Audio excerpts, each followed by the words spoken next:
예수께서 이 말씀을 하신 뒤에 제자들과 함께 기드론 골짜기 건너편으로 가셨다. 거기에는 동산이 하나 있었는데 예수와 그 제자들이 거기에 들어가셨다. 예수가 그 제자들과 함께 거기서 여러 번 모이셨으므로 예수를 넘겨줄 유다도 그곳을 알고 있었다. 유다는 로마 군대 병정들과 제사장들과 바리새파 사람들이 보낸 성전 경비병들을 데리고 그리로 갔다. 그들은 등불과 횃불과 무기를 들고 있었다. 예수께서는 자기에게 닥쳐올 일을 모두 아시고 앞으로 나서서 그들에게 물으셨다. 너희는 누구를 찾느냐? 그들이 대답하였다. 나사렛 사람 예수요. 예수께서 그들에게 말씀하셨다. 내가 그 사람이다. 예수를 넘겨줄 유다도 그들과 함께 서 있었다. 예수께서 그들에게 내가 그 사람이다 하고 말씀하시니 그들은 뒤로 물러나서 땅에 쓰러졌다. 다시 예수께서 그들에게 물으셨다. 너희는 누구를 찾느냐? 그들이 대답하였다. 나사렛 사람 예수요. 예수께서 말씀하셨다. 내가 그 사람이라고 너희에게 이미 말하였다. 너희가 나를 찾거든 이 사람들은 물러가게 하여라. 이렇게 말씀하신 것은 예수께서 전에 아버지께서 나에게 주신 사람을 나는 한 사람도 잃지 않았습니다 하신 그 말씀을 이루게 하시려는 것이었다. 시몬 베드로가 칼을 가지고 있었는데 그는 그것을 빼어 대제사장들의 종을 쳐서 오른쪽 귀를 잘라버렸다. 그 종의 이름은 말고였다. 그때에 예수께서 베드로에게 말씀하셨다. 그 칼을 칼집에 꽂아라. 아버지께서 나에게 주신 이 잔을 내가 어찌 마시지 않겠느냐. 로마 군대 병정들과 그 부대장과 유대 사람들의 성전 경비병들이 예수를 잡아 묶어서 먼저 안나스에게로 끌고 갔다. 안나스는 그 해에 대제사장인 가야바의 장인인데 가야바는 한 사람이 온 백성을 위하여 죽는 것이 유익하다고 유대 사람에게 조언한 사람이다. 이제 요한복음에 가장 은혜롭고 또 귀한 메시지가 있는 부분으로 들어왔습니다. 요한복음 18장부터 21장까지 예수님의 십자가와 부활, 그 예수님의 부활 이후의 삶에 대한 기록들입니다. 오늘은 그 예수님의 고난 중에 가장 첫 번째 겟세마네 동산에서 예수님께서 로마 병정들에게 붙들려가는 장면입니다. 이 장면에 예수님과 제자들이 굉장히 대조적으로 등장합니다. 예수님께서는 마치 이 날을 기다리셨다는 것처럼 아주 당당하게 로마 병정들이 자기를 잡으러 왔을 때 그들 앞에 나섭니다. 너희들이 누구를 찾느냐? 나사렛 예수요. 내가 바로 그 사람이다. 예수님이 이렇게 나오시니까 그 말에 권세가 있으셔서 로마 병정들이 다 뒤로 나가 자빠졌다고 성경은 기록하고 있습니다. 예수님의 그 모습이 그렇게 당당하셨던 거에 비해서 예수님의 제자들의 모습은 너무 당황하고 그리고 어떻게 해야 될지 몰라 우왕좌왕하는 그런 모습으로 등장합니다. 베드로가 그나마 칼을 뽑아서 막 휘두르기도 했습니다. 대제사장의 종 말고의 귀를 베는 일도 있었죠. 그래도 그나마 베드로는 그렇게라도 했는데 다른 제자들은 다 도망가 버리고 말았습니다. 마가복음 14장 52절에 보면 벌거벗은 채로 도망간 제자도 있었다 그렇게 나오는데 요한을 말합니다. 자, 어떻게 이렇게 대조가 될까요? 그리고 요한복음은 왜 제자들의 이 비겁한 모습, 예수님을 버리고 다 도망가는 그 모습을 이렇게 기록한 걸까요?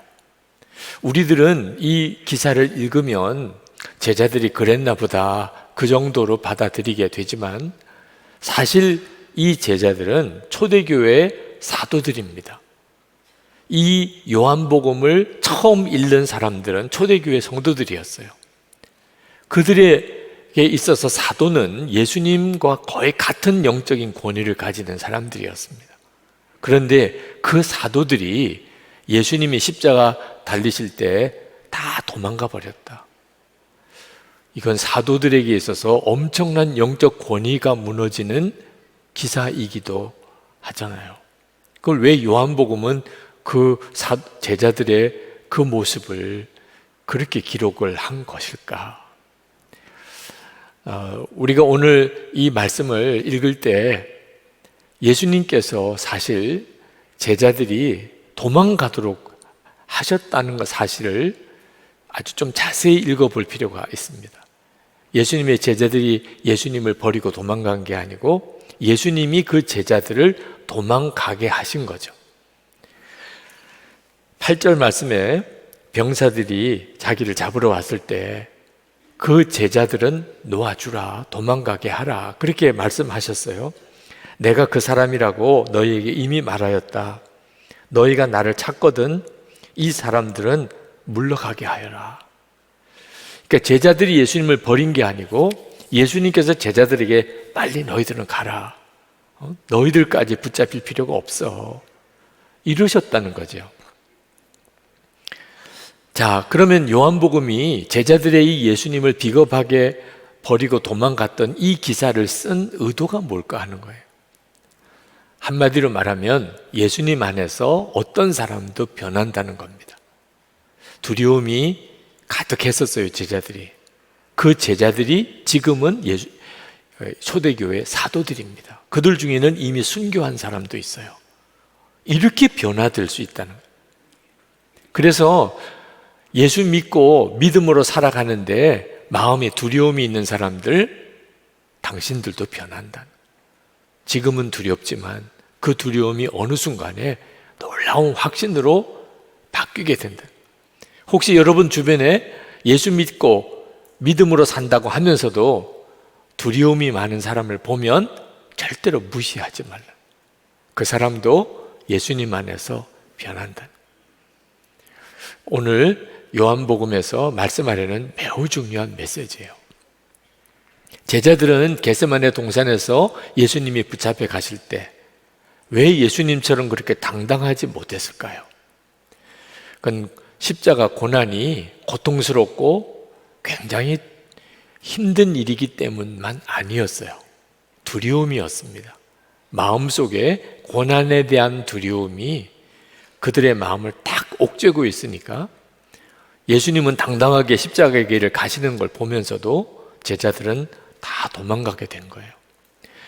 이 두려움의 원인이 바로 영적인 문제입니다. 우리도 예수를 믿지만 하나님의 말씀대로 사는 일이 때때로 두려울 때가 있습니다.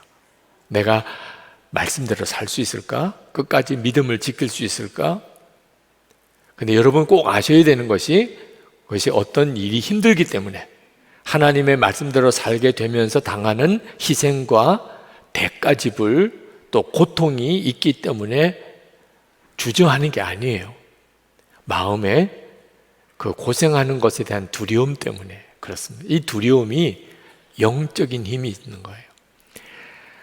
로마서 8장 15절에 보면 불신자를 가리켜서 무서워하는 종의 영을 가진 사람이라 이렇게 표현을 했습니다. 그러니까 두려움 이면에는 우리를 두려움으로 묶으려는 마귀의 영적인 역사가 있는 거예요. 불시험도 주고 또 사자굴 속에도 빠뜨리고 그리고 스데반처럼 돌에 맞는 일도 일어나게 하면서 마귀는 우리의 마음에 계속 두려움을 심어주려고 합니다. 목적은 하나예요. 십자가 지고 주님을 따라가지 마. 그건 너 못하는 일이야. 그거 진짜 무서워. 이런 형태로 마귀가 우리를 그렇게 마음을 사로잡으려고 하는 거예요. 달라스 윌라드가 쓴 하나님의 모략이라는 책에 보니까 미국 교회에 그런 이야기가 있대요. 선교사 가라고 할까봐 하나님께 헌신을 결단하지 못하는 교인들이 많다. 나는 우리 한국 교회만 그런 줄 알았어. 그 미국 교회도 혹시 또 하나님께 내가 헌신하겠습니다, 주님께 순종하겠습니다 그러고 나면 선교사 가라 이렇게 할까봐 무서워서 그 말을 못하는 사람들이 있다. 마귀가 우리의 마음을 그렇게 조종하는 거예요. 하나님께서 우리에게 그래서 성령을 보내신 겁니다. 성령이 임하시면 마음이 확 바뀌어버립니다. 디모데후서 1장 7절에 하나님께서 우리에게 주신 것은 두려워하는 마음이 아니요 오직 성령 능력과 사랑과 절제하는 마음이니. 성령이 임하시면 우리의 마음이 확 뒤집어져요. 그래서 생각도 달라지고 말도 행동도 다 달라지는 겁니다. 그 중에 가장 대표적인 변화가 두려움이 바뀌어버리는 거예요. 예수님을 믿어도 저는 여전히 두려운데요. 그런 분들이 있으실 거예요. 제자들은 예수님과 3년 같이 살았습니다. 그리고 겟세마네 동산에 예수님이 거기에 계셨어요. 그런데도 제자들은 두려웠어요. 엠마오로 가는 두 제자가 부활하신 예수님과 함께 길을 걸어가면서 오랜 시간을 같이 대화도 했습니다. 그런데도 엠마오로 가는 두 제자의 마음에 두려움과 슬픔이 사라지지 않았습니다. 이것이 지금 많은 그리스도인들이 예수를 믿고 당황스러운 경험입니다. 예수를 믿는데 마음의 두려움은 해결되지 않는 거죠. 왜 그런가 하면 아직 예수님을 진짜 성경대로 믿고 있지 않기 때문입니다. 우리가 예수님 안에 거하고 예수님이 우리 안에 거하는 믿음으로 예수님을 믿어야, 예수님이 바로 내 곁에 계셔도 내 두려움은 없어지지 않습니다. 예수님이 내 안에 들어오셔서 내 마음의 두려움을 제거하고 세상 어떤 것보다도 크신 주님이 나와 함께 계심이 믿어질 때 세상 고난은 더 이상 나를 두렵게 하지 못합니다. 나는 예수님과 함께 죽고 이제 예수님의 생명으로 사는 이 믿음이 되어야 비로소 예수님을 믿으니까 십자가의 고난도 두렵지 않구나, 그렇게 바뀌게 되는 거예요. 정말 고난도 두렵지 않는 그런 믿음을 내가 가질 수 있을까? 여러분 중에 그 점에 대해서 아직 정말 확신이 생기지 않으시는 분이 있으실 겁니다. 근데 다 우리가 경험한 거예요. 여러분 어릴 때 엄마 아빠 없이 혼자 밤에 집에 있으라 그러면 다 두렵잖아요. 그 두려움은 정말 실상이죠. 그런데 이제 다 커서 어른이 되고 난 다음에 밤에 집에 혼자 있는데 두렵습니까? 전혀 두렵지가 않다면 그 느낌이에요. 전에는 두려웠어요, 틀림없이. 근데 지금은 집에 밤에 혼자 있다고 두려울 일이 없어요. 편하지 뭐. 어떻게 이렇게 바뀌죠? 예수 그리스도 안에 정말 거하고 예수님이 내 안에 계심이 믿어지면 그렇게 된다니까요. 전에는 두려웠는데 지금은 전혀 두렵지 않아요. 이것이 바로 내가 영적으로 성장했다는 뜻입니다.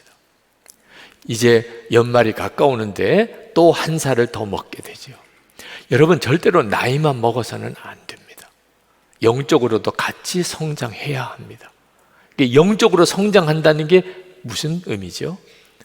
이제는 예수님이 내 마음에 계신 것이 믿어지는 거예요. 예수님과 이제 하루하루 주님과 함께 동행하고 사는 게 믿어지는 거예요. 그러면 영적으로 성장한 겁니다.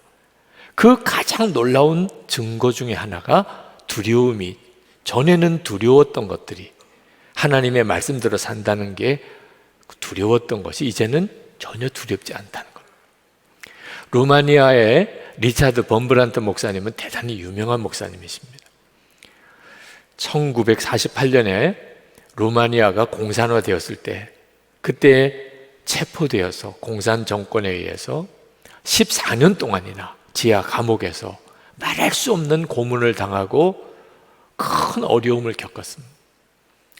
1964년에 전 세계가 이 리차드 범브란트 목사님이 계속 루마니아 감옥에 있다는 것을 알고 구명운동이 벌어졌어요. 결국 루마니아 정권이 리차드 범브란트 목사님을 석방하게 됩니다. 미국 상원에서 증언을 했어요. 뭐라고 증언했냐면, 내가 지하 감옥에서 말할 수 없는 고문을 당할 때 그 끔찍한 고통 속에도 내가 예수님의 십자가의 고난에 참여한다는 그 마음 때문에 기뻤다는 거예요. 그리고 나를 고문하는 사람들은 나에게 고통을 주고 있는 것 때문에 그들도 대단히 기뻤다는 거예요. 그래서 우리 그 감옥 속에 우리 모두는 다 기쁨이 충만했다고. 정말 믿어지지 않는 고백을 했습니다. 나는 고난당하면서 기쁘고 그 사람들은 나를 고통을 주면서 기뻐했다고. 여러분, 이런 믿음이 가능할까요? 리차드 범브란트 목사님께서 그 감옥 안에 자기가 그 속에 있는데 예수님이 자기 안에 계신 것이 정말 믿어지니까 그렇게 믿을 수 있었던 거죠. 여러분, 우리가 예수님을 믿고 정말 성령을 받게 될 때 우리 안에 이런 역사들이 일어나요. 제자들이 겟세마네 동산에서 예수님을 버리고 다 도망갔었던 그들이 오순절 마가다락방에서 성령을 받습니다. 그리고는 그들이 완전히 바뀌어버려요.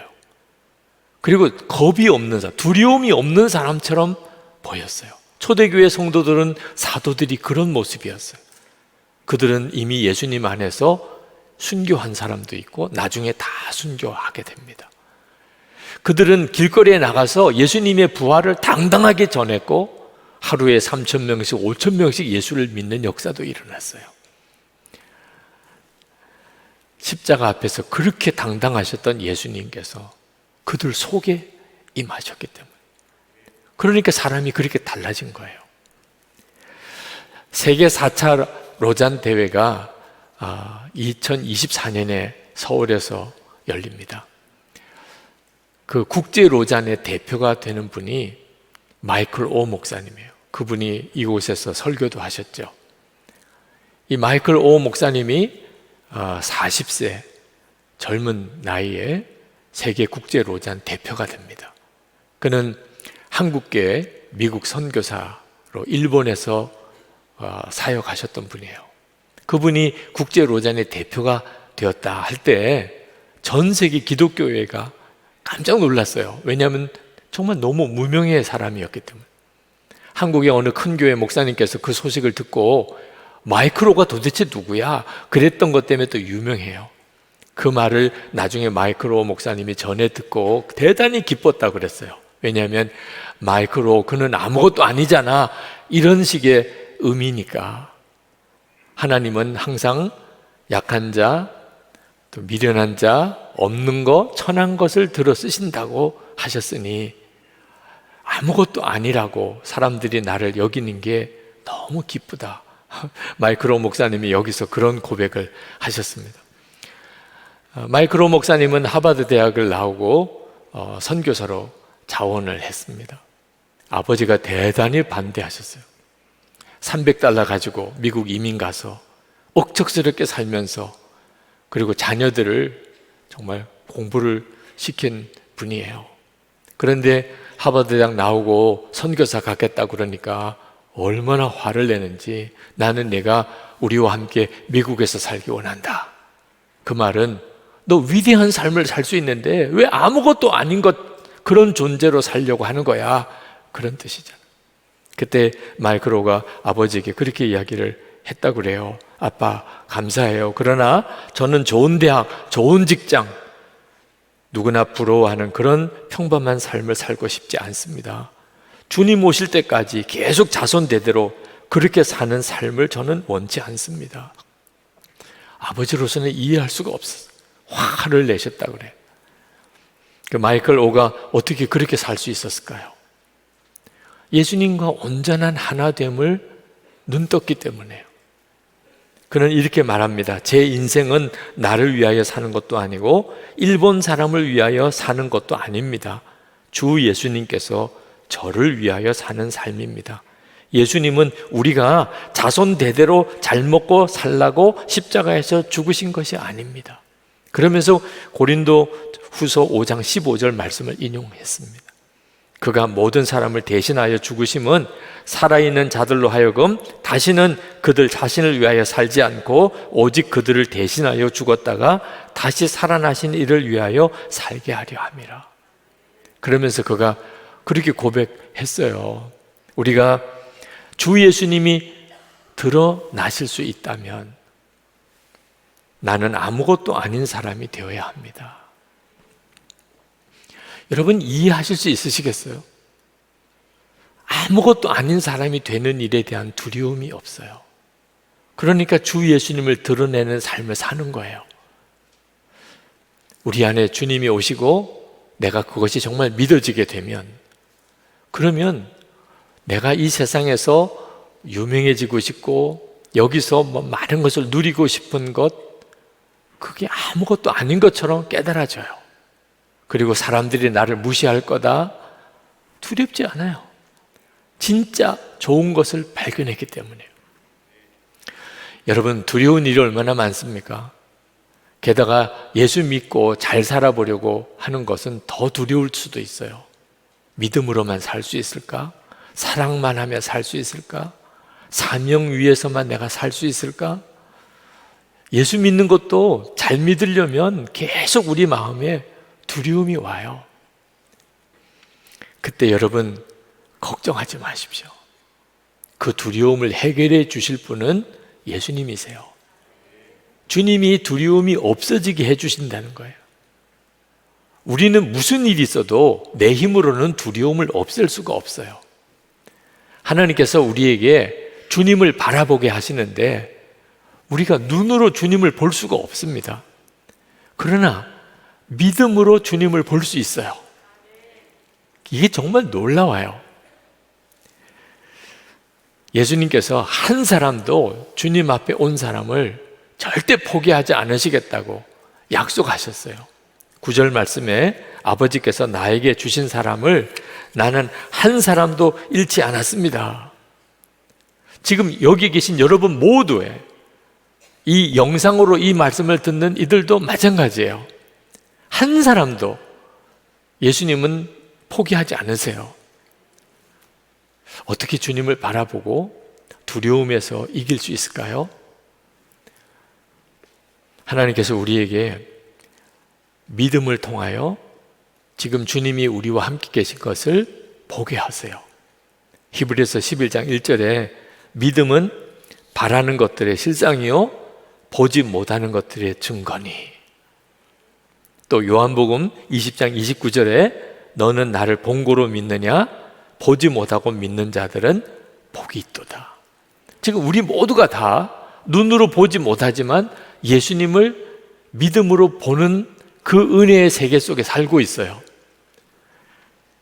실제로 우리 안에는 우리를 두렵게 하는 문제들이 계속 일어납니다. 여러분, 그것이 기회예요. 가정생활, 경제적인 문제, 건강 문제, 또 사명을 감당할 때 끊임없이 우리를 두렵게 하는 문제들이 일어날 때, 그때 계속 여러분이 어려운 문제를 주목하지 말고 함께 계시는 주님을 주목해 보세요.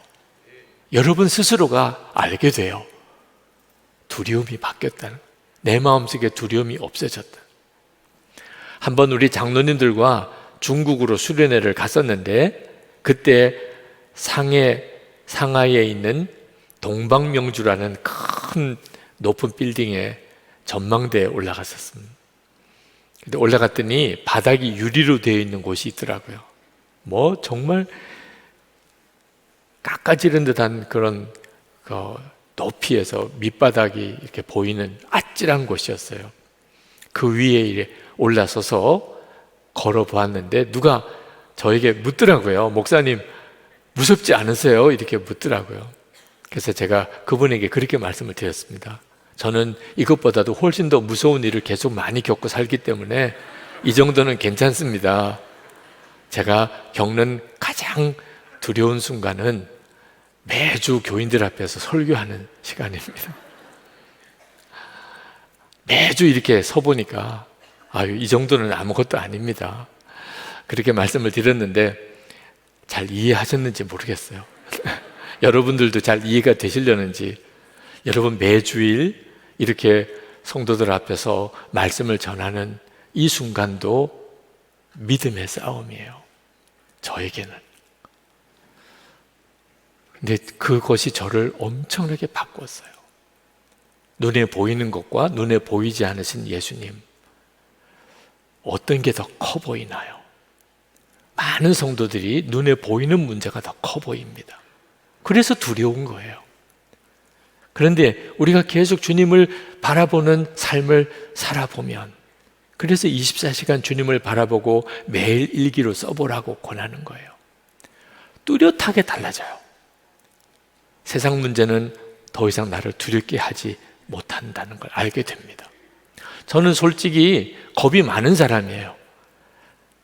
그러고 보면 겁이 없는 사람이 있을까요?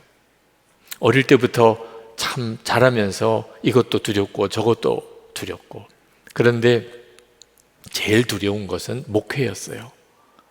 아버지의 고생하는 모습을 보고 어머님 일찍 돌아가시는 일을 겪으면서 내가 목회를 할 수 있을까? 저는 제 아내에게 프로포즈도 담대하게 못했어요. 왜? 나와 결혼하면 고생할 게 뻔하니까. 어쩌면 일찍 죽어야 될지도 몰라. 세상에, 그런데도 나와 결혼해달라고 그러면 강도지요. 그랬던 사람이었어요. 그런데 주님을 바라보면서 달라졌어요. 부름받아 나선 이몸 어디든지 가오리다. 신학교 다닐 때는 그 찬송 부르는 게 겁이 났어요. 진짜 어디든지 보낼까 봐. 근데 그랬던 제가 진짜 하나님의 종이 될 수 있다면 제 오른쪽 다리 바치겠습니다. 이런 고백을 하게 되더라고요. 주님이 정말 원하신다면 제 대학원 석사학위 바치겠습니다. 더 이상 제 유익을 구하지 않겠습니다. 돌짝밭 사명 제가 외면하지 않겠습니다. 선한목자교회 올 때도 사실 굉장히 두려운 상황이었는데도, 그래도 주님이 가라 하시면 갑니다. 제가 생각하기에도 내가 어떻게 그렇게 할 수 있었을까, 그런 생각이 들어요. 근데 주님을 계속 바라보면서 바뀌더라고요. 예수님 안에서 진짜 고난에 대한 마음이 달라지는 거예요. 그러면 여러분 중에 목사님 이제는 진짜 아무것도 두렵지 않나요? 이렇게 물을 분이 반드시 있을 것 같아요. 그렇지는 않습니다. 지금은 제 삶 속에 가장 두려운 순간인지도 모르겠어요.